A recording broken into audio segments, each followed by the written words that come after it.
കാസർഗോഡ് കറന്തക്കാടിൽ കാറിന്റെ മുകളിൽ ഇരുന്ന യുവാവിന്റെ അഭ്യാസ പ്രകടനം. കാറിന്റെ ഡിക്കിയുടെ മുകളിൽ ഇരുന്ന് അഭ്യാസയാത്ര നടത്തുന്ന യുവാവിന്റെ ദൃശ്യങ്ങൾ പുറത്തു വന്നിരിക്കുകയാണ്. ആ ദൃശ്യങ്ങൾ കാണാം.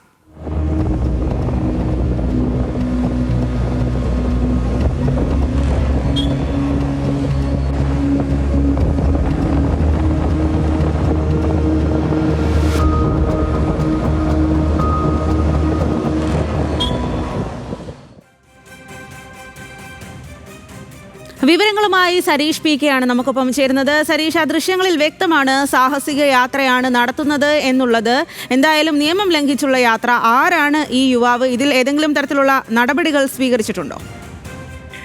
ഈ യുവാവിനെ ഇതുവരെ തിരിച്ചറിയാനായിട്ടില്ല. ഇന്നലെ രാത്രിയാണ് ഇത്തരത്തിലൊരു അഭ്യാസ പ്രകടനം ഉണ്ടായത്.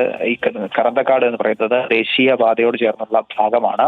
കാസർഗോഡ് ടൗൺ കഴിഞ്ഞ് അല്പം മുന്നോട്ട് പോകുമ്പോൾ ദേശീയപാതയോട്, അതായത് ഫ്ലൈ ഓവറിനോട് ചേർന്നുള്ള ഭാഗത്താണ് ഇത്തരത്തിൽ കാറിന്റെ ഡിക്കിക്ക് മുകളിൽ ഇരുന്ന് അഭ്യാസ പ്രകടനം നടത്തിക്കൊണ്ടുള്ള യാത്ര നടത്തിയത്. പിന്നാലെ വന്ന വാഹനത്തിലെ ആളുകളാണ് ഈ കാര്യങ്ങൾ ചിത്രീകരിക്കുകയും പിന്നീട് അത് സോഷ്യൽ മീഡിയയിൽ പ്രചരിക്കുകയും ചെയ്തത്. അതിന് പിന്നാലെയാണ് ഇത് വലിയ ചർച്ചയ്ക്ക് വിധേയമായത്. എന്തായാലും ഇതുവരെ ഇക്കാര്യത്തിൽ നടപടിയെടുക്കാൻ MVD തയ്യാറായിട്ടില്ല.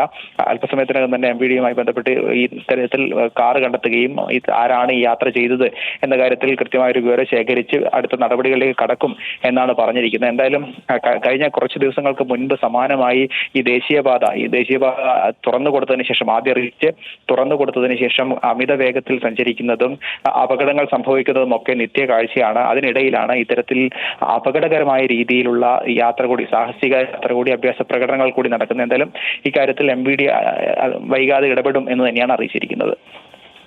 ശരി സരീഷ്, കാസർഗോഡാണ് യുവാവിന്റെ അഭ്യാസ യാത്ര. കാറിന്റെ മുകളിൽ ഇരുന്നാണ് യുവാവിന്റെ അഭ്യാസ പ്രകടനം. എന്തായാലും യുവാവിനെ ഇപ്പോൾ തിരിച്ചറിയാൻ സാധിച്ചിട്ടില്ല. മോട്ടോർ വാഹന വകുപ്പ് ഇക്കാര്യത്തിൽ ഇടപെടും എന്നാണ് സരീഷ് പറയുന്നത്.